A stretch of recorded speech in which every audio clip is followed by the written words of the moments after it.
নমস্কার বন্ধুরা, আজকের পর্বে একদম সহজে খুব অল্প সময়ে তৈরি করে দেখাবো একদম রেস্টুরেন্টের মতন করে মালাই পনির।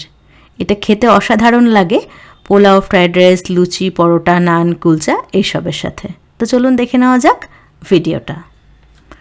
মালাই পনির তৈরি করার জন্য এখানে 200 গ্রাম পনির আমি মাঝারি পিস করে কেটে নিয়েছি। খুব বেশি বড় করে কিন্তু আমি পনিরটাকে কাটিনি। আপনারা নিজেদের পছন্দ অনুযায়ী পনিরটাকে কেটে নিতে পারেন। এবার কড়াই বসিয়ে কড়াইতে দিয়ে দিচ্ছি 3 টেবিল চামচ সাদা তেল। তেলটাকে খুব ভালো করে গরম করে নিয়ে তেলের মধ্যে সামান্য পরিমাণে নুন মিশিয়ে নিচ্ছি। পনিরটাকে আমরা প্রথমে ভাজবো, তো পনির ভাজার জন্য তেলের মধ্যে সামান্য পরিমাণে নুন মিশিয়ে নিয়েছি, যাতে করে ভাজার সময় নুনটা পনিরের মধ্যে ভালো করে ঢুকতে পারে। আর অনেক সময় দেখবেন পনির ভাজতে গেলে কিন্তু পনিরটা ভেঙে যায় বা কড়াইয়ের নিচে আটকে ধরে। তো তেল খুব ভালো করে গরম করে নিয়ে তেলের মধ্যে সামান্য পরিমাণে নুন মিশিয়ে তারপরে পনির ভাজলে পনির কিন্তু খুব সহজেই ভাজা যাবে, ভেঙে যাবে না বা কড়াইয়ের নিচে আটকে ধরবে না। তো পনিরটাকে একটু হালকা লালচে করে ভেজে নিতে হবে, খুব বেশি কড়া করে ভাজার দরকার নেই, তাহলে শক্ত হয়ে যাবে। পনির ভাজা হয়ে যাওয়ার পরে তেল থেকে তুলে একটু গরম জলের মধ্যে ভিজিয়ে রাখবো, এতে করে পনিরটা একদম নরম তুলতুলে হয়ে যাবে, খেতে ভালো লাগবে। একটা মশলার পেস্ট আমরা তৈরি করব। তো এখানে আমি 10-12টা মতন কাজু বাদাম, 1 চামচ চার মগজ বা মগজদানা আর 1 টেবিল চামচ পোস্ত 10 মিনিট আগে একটু জল দিয়ে ভিজিয়ে রেখেছিলাম, যাতে করে মশলাগুলো একটু নরম হয়ে যায় আর সহজেই বাটা হয়ে যায়। তো এবার একটা মিক্সি জারের মধ্যে সব মশলাগুলোকে নিয়ে নিলাম, একসাথেই নিয়ে নিলাম। আর এর মধ্যে দিয়ে দিচ্ছি 1/4 কাপ দুধের সর। দুধটাকে ভালো করে ঘন করে নিয়ে তারপরে উপরের সরটাকে আমি তুলে নিয়েছিলাম। সব কিছুকে একদম মসৃণ করে বেটে নিয়েছি। এবার মূল রান্নায় চলে এসেছি।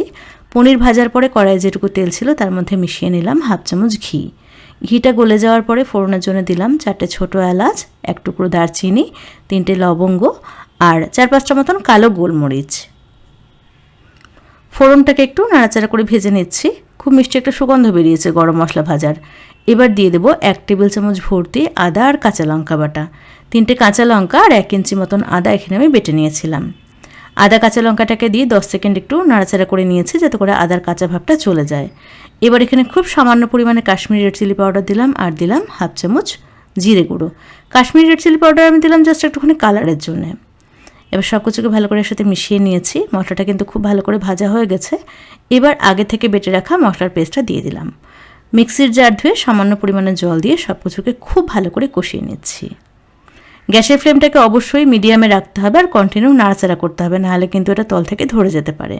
তো এখানে আমি মশলাটাকে খুব ভালো করে কষিয়ে নিয়েছি।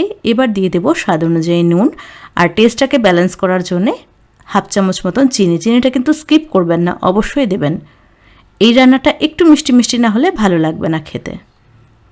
নুন চিনিটাকে মশলার সাথে ভালো করে মিশিয়ে নিয়ে সামান্য পরিমাণে গরম জল দিয়ে খুব ভালো করে মশলাটাকে কষিয়ে নেব। যতক্ষণ না মশলার উপর থেকে তেলটা ভেসে উঠছে ততক্ষণ পর্যন্ত মশলাটাকে আমি খুবই ভালো করে কষিয়ে নিয়েছি। মশলা খুব ভালো করে কষানো হয়ে গেছে। এবার আগে থেকে ভেজে রাখা পনিরটা দিয়ে দিলাম। আমি গরম জলের মধ্যে ভিজিয়ে রেখেছিলাম, তো জল থেকে তুলে পনিরটাকে আমি মশলার মধ্যে দিয়ে দিয়েছি। এবার মশলার সাথে আরও 3-4 মিনিটের জন্য পনিরটাকে আমি কষিয়ে নিয়েছি। খুবই ভালো করে সব কিছু কষানো হয়ে গেছে, দেখতেই পাচ্ছেন তেল কিন্তু ছাড়তে শুরু করেছে। এবার একটু হালকা গ্রেভি করার জন্য দিয়ে দিলাম 1 কাপ মতন গরম জল। জলটাকে ভালো করে মিশিয়ে নিয়ে অবশ্যই নুন, ঝাল আর মিষ্টিটা একবার টেস্ট করে দেখবেন, সেটা নিজেদের স্বাদ অনুযায়ী আপনারা দিয়ে দেবেন। এই রান্নাটা কিন্তু একটু মিষ্টি মিষ্টি হবে।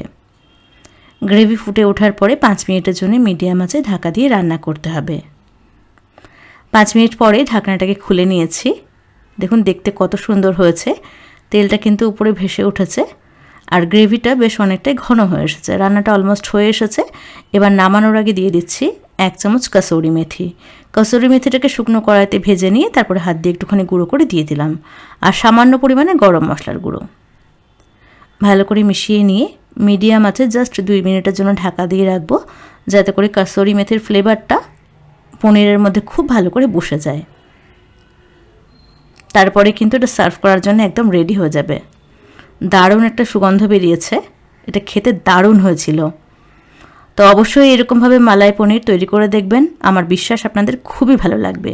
দেখুন গ্রেভির টেক্সচারটা কতটা স্মুথ এসেছে। এবার এটাকে আমি একটা প্লেটের মধ্যে সার্ভ করে নিচ্ছি। তো কেমন লাগলো আজকের আমাদের এই রেসিপি সেটা অবশ্যই কমেন্টস করে জানাবেন। ভিডিও ভালো লাগলে একটা লাইক করবেন আর চ্যানেলটাকে সাবস্ক্রাইব করবেন। সবাই খুব ভালো থাকবেন। দেখা হবে এরকম একটা সুন্দর রেসিপির সঙ্গে।